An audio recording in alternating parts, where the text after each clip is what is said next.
Hey everyone, how's it going? Welcome to the NoDQ.com live recap of Monday Night Raw for Monday, September 13th, 2021.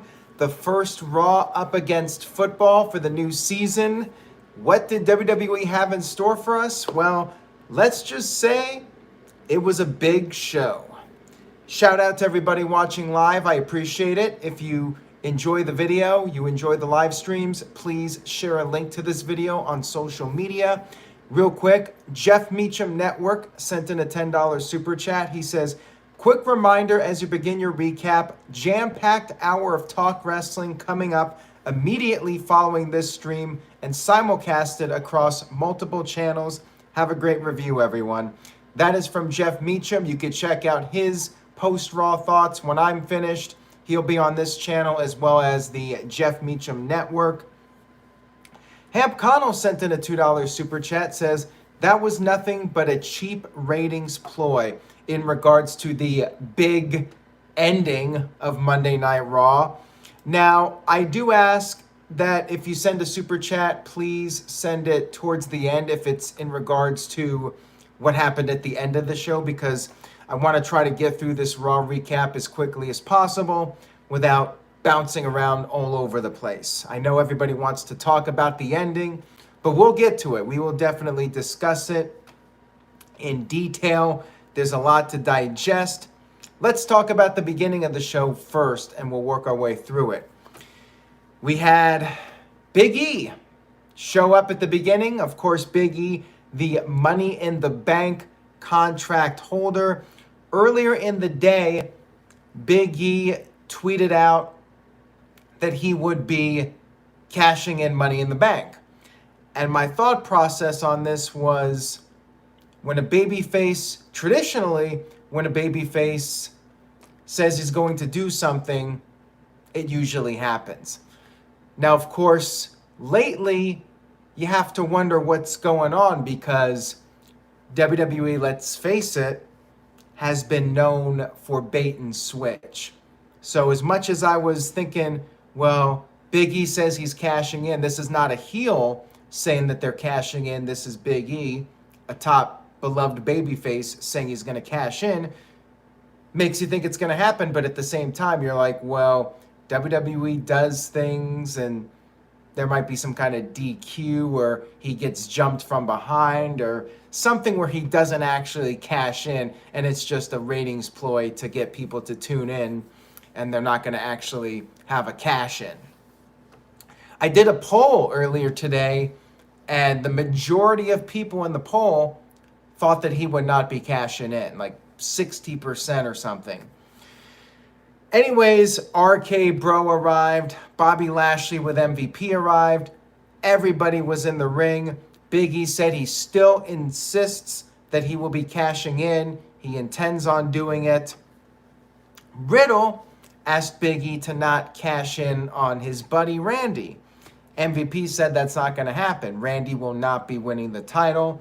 MVP said usually they just laugh at Big E, but they are in no laughing mood, because they were supposed to compete for the tag team titles. Remember last week, a whole tag team turmoil that took up like 2 hours of the show? Well, WWE changed things.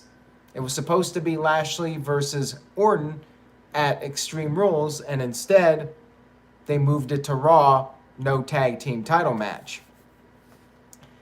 MVP was like, Randy politicked this match, and Orton responded by saying, he said, it's been 14 years since their last match. Why wait 2 more weeks? He said he changed the date to throw off Lashley. And MVP said that maybe Big E is scared of Roman Reigns and Brock Lesnar and thinks Lashley is just a pushover, and said that after the night was over, Big E would fear the Almighty as well.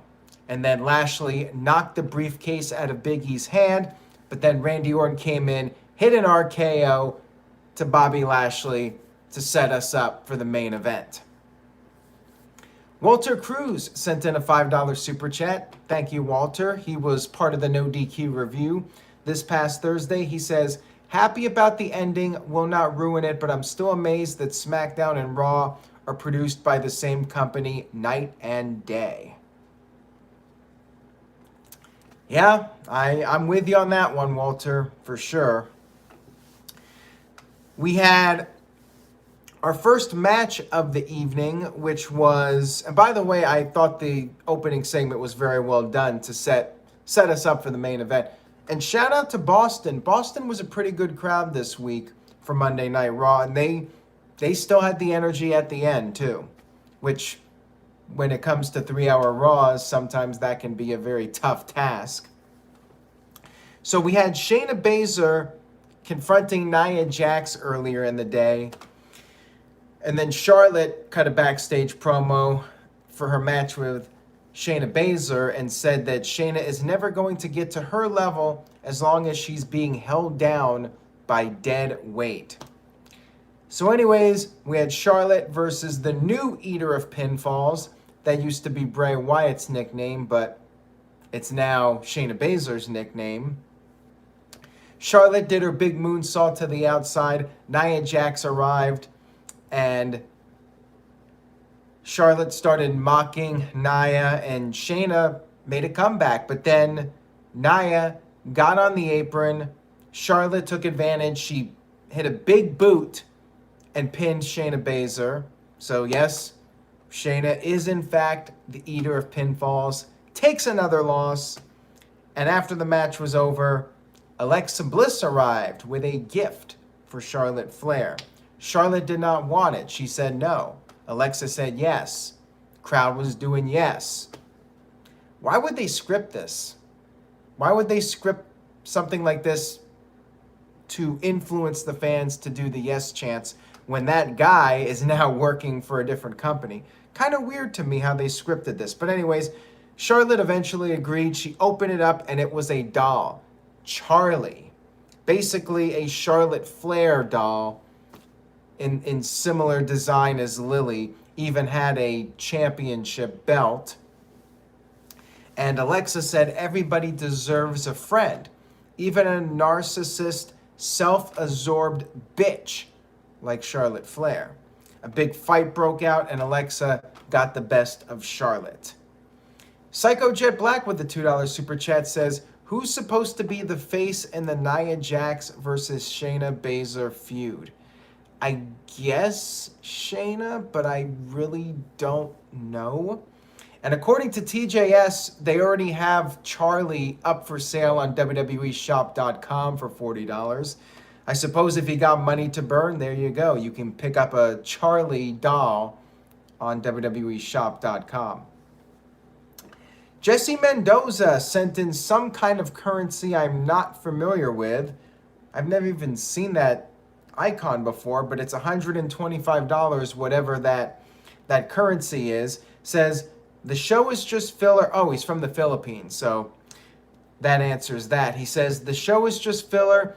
Big E winning the title is just to boost the ratings of the show, but good for Big E. And he says, watching here from the Philippines. And yes, ultimately, I said earlier, ratings ploy, and yes, it was in fact a ratings ploy. Now, was it because of football, or was it because of AEW, or was it a combination of both?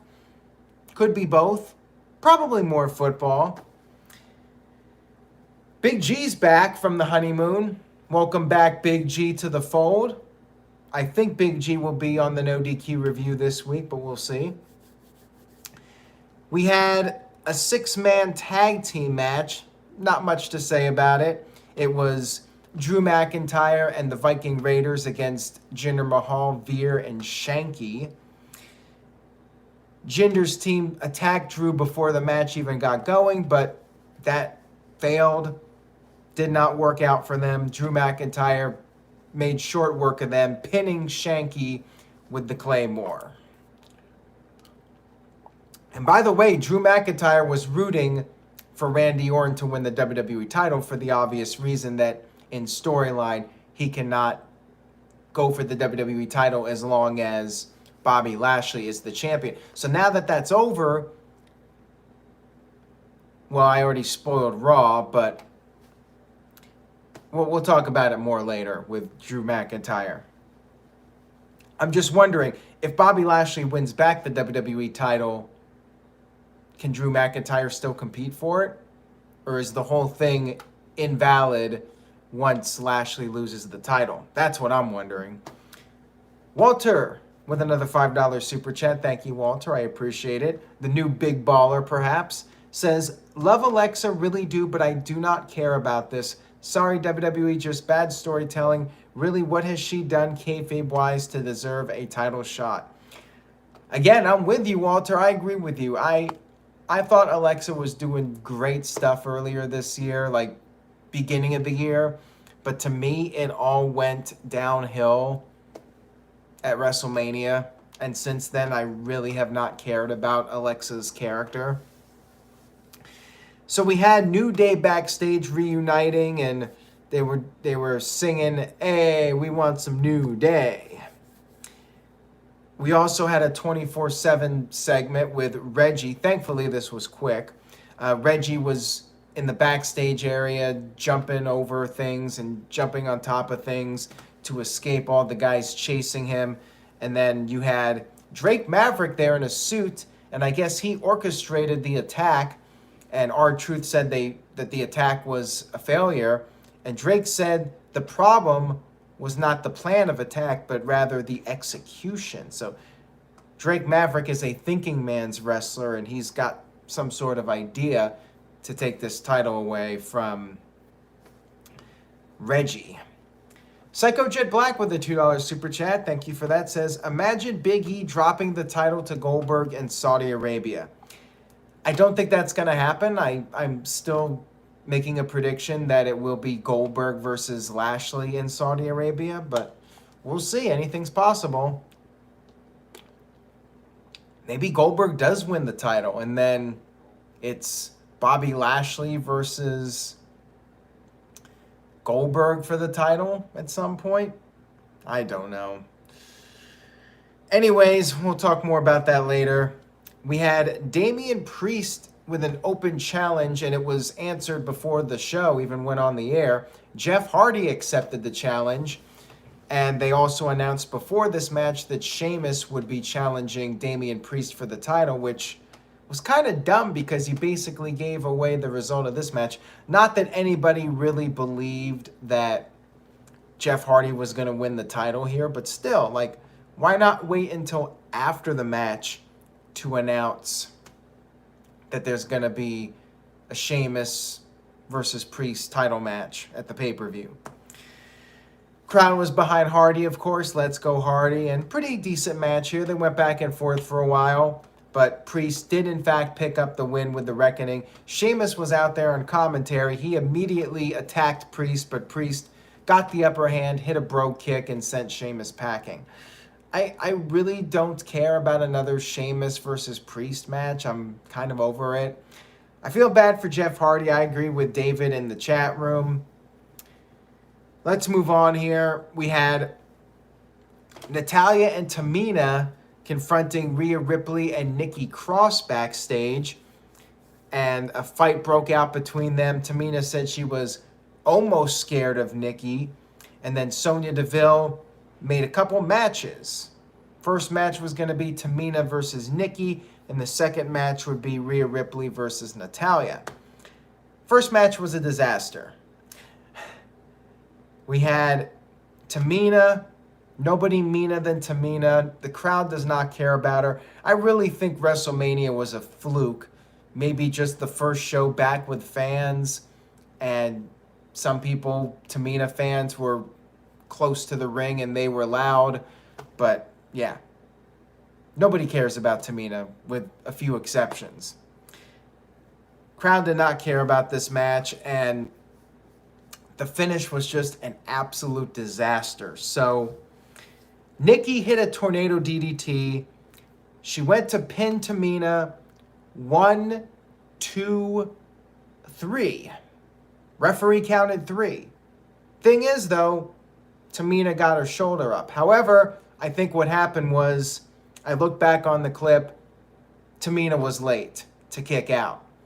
And the referees are told to count as if it's a shoot. So if the person doesn't kick out in time, referee counts 3, that's it.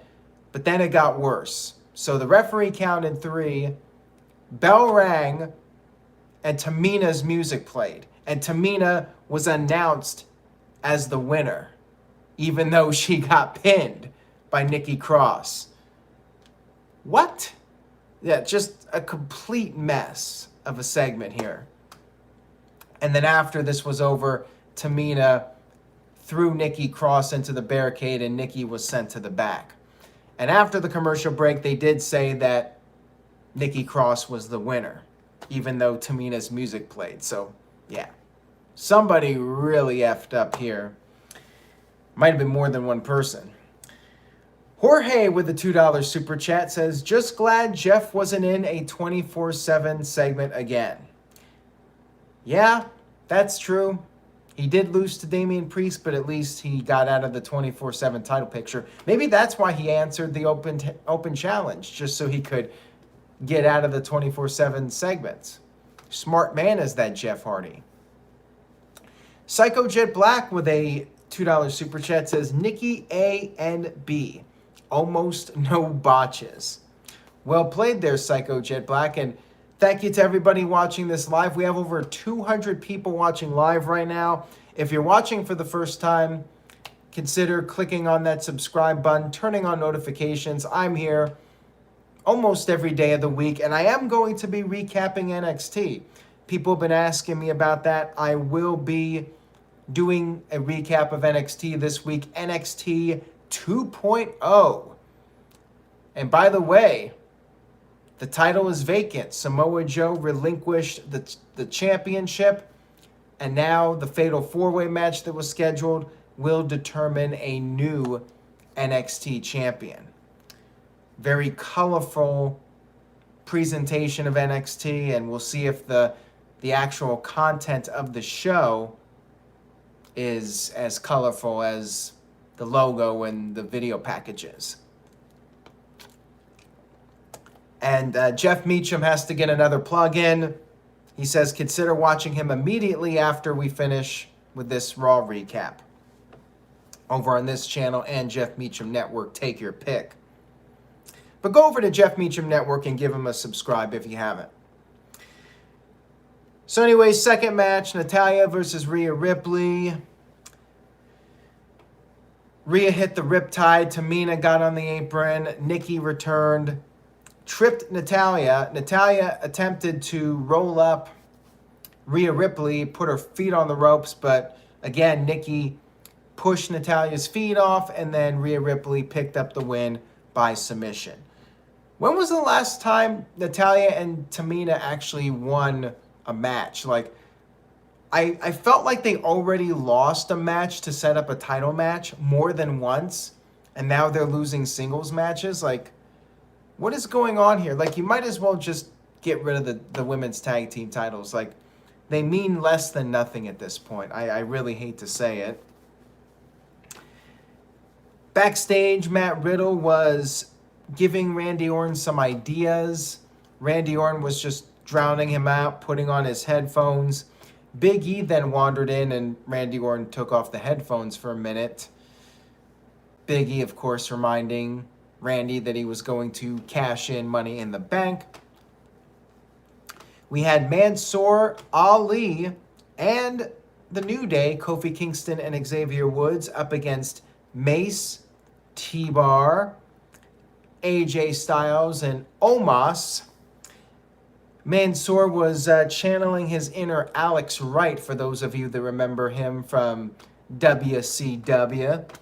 And after this, I was thinking Mansoor should adopt Alex Wright's old WCW music. Like, he'd be over if he came out to that music and started doing the Alex Wright dance. Might as well.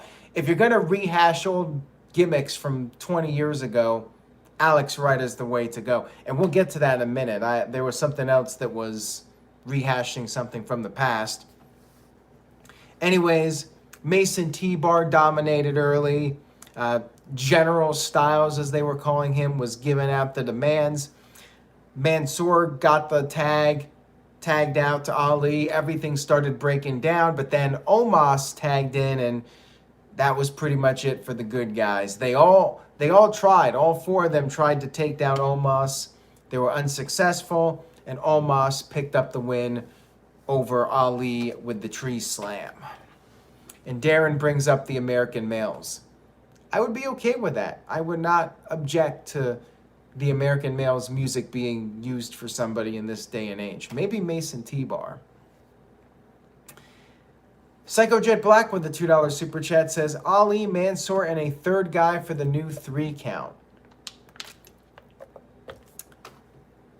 Hey, you could bring back Tank Abbott and have him be the manager for the new 3 count. Why not? If we're gonna bring back old gimmicks, we can have 3 count. We can have the American males. We can have Alex Wright. But I think that any of those, as ridiculous as they were, would be better than some of the stuff we got on Raw right now. For instance, we had Charlotte Flair throwing Charlie in the trash. You could spend $40 on a doll that Charlotte did not even care enough about to keep with her as a souvenir. We had Big E interrupting a Lashley and MVP promo, again reminding everybody that he will cash in Money in the Bank. We had Doudrop versus Eva Marie, and they actually had a match. Not a very good one, not a very long one, but they did have a match. Eva Marie attempted to roll up Doudrop, and she was unsuccessful at that. And Doudrop picked up the win with a crossbody splash. Darren, I was not a big fan of Mark Madden on commentary. I thought he was pretty bad. Karrion Kross, and this is what I was alluding to earlier, was channeling his inner Sean O'Haire circa 2003 by telling us he was in a suit and he was telling us that his name is Karrion Kross, but he's not telling us anything we don't already know, which of course was Sean O'Haire's old line. And we had this classical music playing, footage was shown of his destruction, and he said he's not there to get lost in the shuffle. He is there because he's going to make everybody suffer, and everybody is going to fall and pray. Hamp Connell says it reminded him of both Aleister Black and Sean O'Haire. Yeah, I get what you're saying with that, with the black suit. Psycho Jet Black with a $2 super chat says, why did Sean O'Haire fail in WWE? I think he was okay, but not all that charismatic. And I do think they gave up on him pretty quickly, though. I did enjoy that gimmick he was doing, and he had Roddy Piper with him. But then Piper got fired, and he was pretty much in the middle of the ocean without a life preserver. Like, at least with Roddy Piper was his mouthpiece and could help get him over. If Piper did not get fired, maybe Sean O'Haire would have had a shot, but it's hard to say. And DJW with a $5 super chat says, Karrion Kross should have cut this promo when he first debuted on the main roster. Knowing his history on the main roster now makes this promo less effective. I agree with you on that. This was better than the stuff with him coming out there with the helmet and whatnot. I was still hoping that at the end of this, they would have panned over and Scarlett would have shown up. Disappointed we didn't get that, but maybe she will show up at some point. I'm hoping so. I'm hoping they'll ditch the helmet and, let him come out with his cool lighting and Scarlett, and then maybe we can forget about all that stuff that happened during the past month or so. All right, so it's main event time, everybody. Randy Orton versus Bobby Lashley. Started way before the end of Raw, which led me to believe something was going to happen with Big E. Like, I did not think that Randy Orton and Lashley would be going 40 minutes on Monday Night Raw. They started around 12:20. or not 12, 1020, 1025. Hamp Connor with a $5 super chat says, O'Haire was supposed to be an evolution, but was passed over for Randy Orton. I don't know if that's true or not. Actually, that was Mark Jindrak, who was teamed up with O'Haire in the Natural Born Thrillers in WCW. It was Mark Jindrak who they were going to put in evolution, but then they decided to go in a different direction, and Mark Jindrak pretty much went nowhere. Imagine that. Imagine if Mark Jindrak actually got the spot. Would Randy Orton have ever gotten to the point he got to? Very interesting. So anyways, Randy Orton versus Bobby Lashley. Orton slipped right to the outside of the ring, the crafty veteran. You had Riddle providing a distraction. Orton got the upper hand by attacking Lashley from behind, sent Lashley over the barricade, hit a big superplex, but eventually Lashley was able to make a comeback, and Lashley countered an RKO attempt with a spear, but Orton kicked out of that. Orton came back with an RKO. However, he could not make the pinfall right away. By the time he was able to do it, get in position for a pin, MVP pulled Lashley to the ropes. And then Riddle and MVP started having words. Orton hit an RKO on MVP on the outside of the ring, got back in the ring, but Lashley was able to hit a second spear and picked up the win. 1, 2, 3, pinning Randy Orton to retain the WWE Championship. Like I said earlier, the crowd in Boston was really good for this show. They stayed hot for this match. And afterwards, Lashley just continued to go after both Riddle and Randy Orton, which made him a stupid heel because Big E said he was cashing in Money in the Bank. So I actually really liked the way this played out because Lashley, in this storyline, Lashley has nobody to blame but himself. He did not have to go after Riddle and Orton after the match was over, but he was so enraged because of MVP being taken out that he had to get his frustrations out. So it's his own fault. His downfall was his own fault here.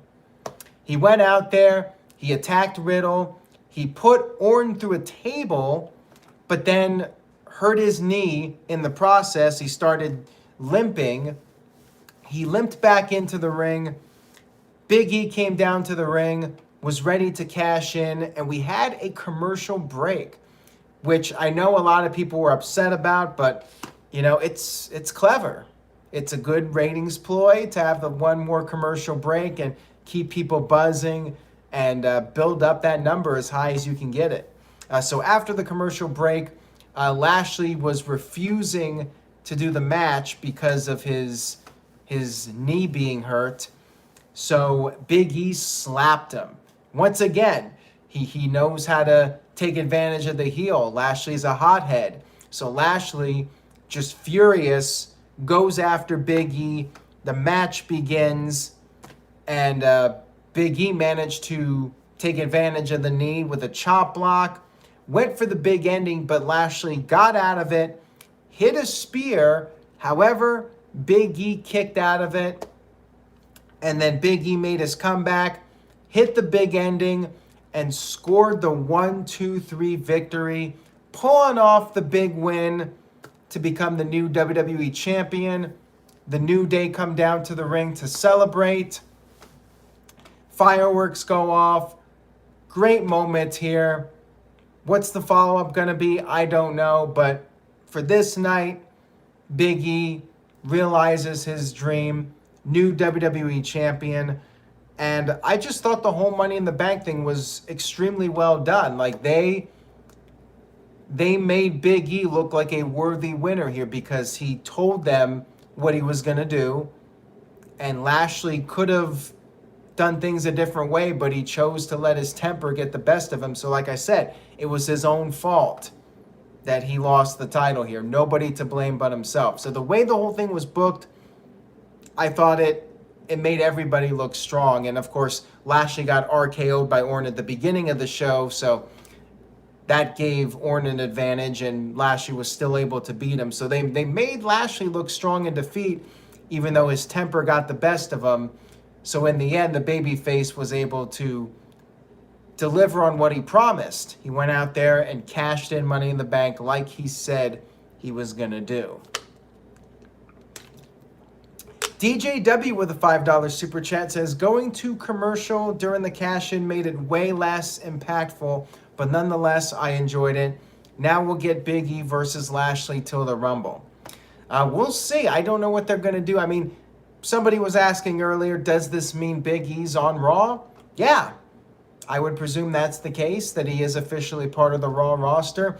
We do have the draft coming up, which begins on the October 1st SmackDown and will continue through the October 4th Raw.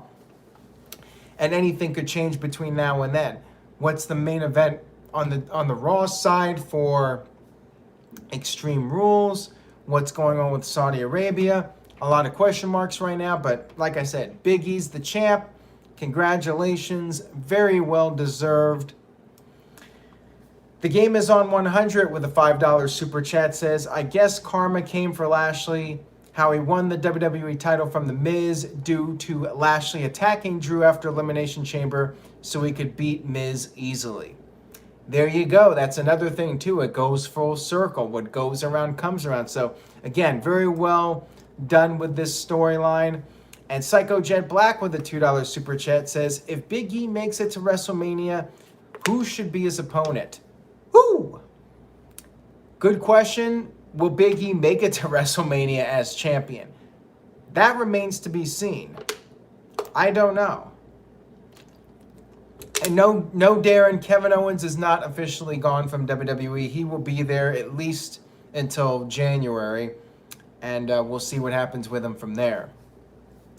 So, I forgot to do a poll. I was so hyped up about everything that was going on. I forgot to do a poll. So I'm just going to have to ask you guys in the chat.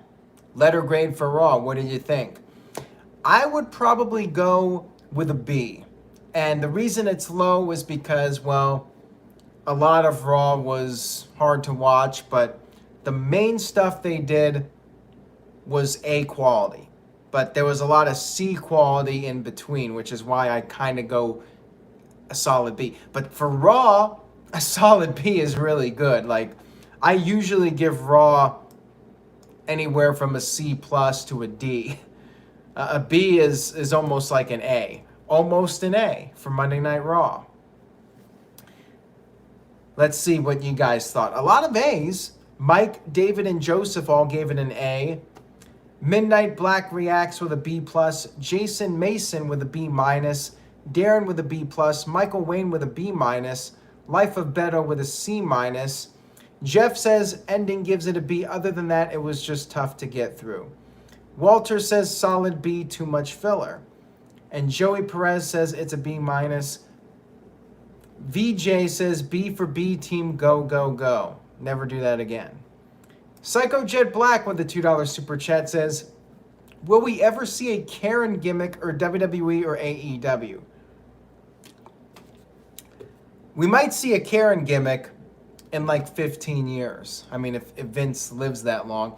Like, I could see Vince or Kevin Dunn or somebody, like, let's just say 5 years from now.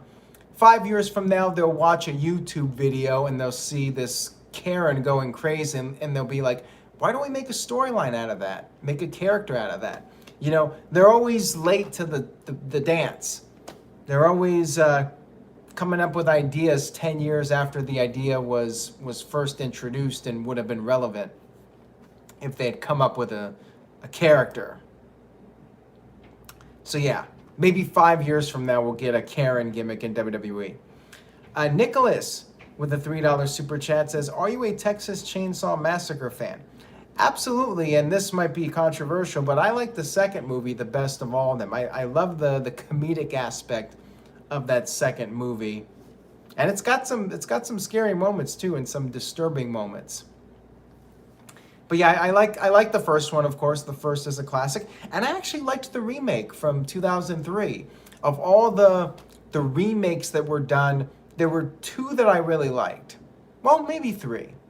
First one was Texas Chainsaw. Second was The Hills Have Eyes. And the third was Last House on the Left. Aaron Paul was in that one. Those three were my favorite of the remakes. Much of the other ones, not so much. Jorge with a $2 super chat says, Vicky Guerrero was the OG Karen. Yeah, I kind of get what you're saying about that, with the yelling and screaming and just being very annoying. And Walter Cruz with a $2 super chat says, Woods is the only one left that can make a story. Yeah, Woods is the only one now without a WWE championship, so what's he going to do? Will he get to the promised land at some point? Hamp Kana with a $2 super chat says, are you ready for Halloween 2? I am. Are you talking about Halloween Kills, as in Halloween 2? Yeah, I'm looking forward to it. Probably not as much as good old JM Jeff Meacham, but I am looking forward to it. Psycho Jet Black with a $5 super chat says, say The Rock is unavailable for WrestleMania. Who is the backup opponent for Roman Reigns now that Big E is already a world champion? Man, that's so far ahead, I don't even want to think about the possibilities. If it's not The Rock, I suppose John Cena could come back one more time. Maybe they do Goldberg. Maybe they do Drew McIntyre one more time versus Roman Reigns. I mean, I think they got a couple of possibilities for WrestleMania. Maybe Bobby Lashley. Got a couple guys you could go with. If not Big E, which I don't think that's going to happen now, even as a backup plan. You know, Brock Lesnar, they might do one more match with those guys. They could drag that out. Yeah, you got 4 or 5 possibilities, but I'm still thinking they're going to try to get The Rock in if at all possible. All right, guys. Anyways, I know Jeff is just ready to get going here. So if you guys want to talk more about Raw, Jeff Meacham is your hookup. Holler if you hear him. Otherwise, I'll see you guys after NXT. We'll talk about NXT 2.0. Going to be an interesting one. And the No DQ review is coming up. It's going to be a fun one. I think Big G will be back. Take care, everybody. Have a great night. And I will see you all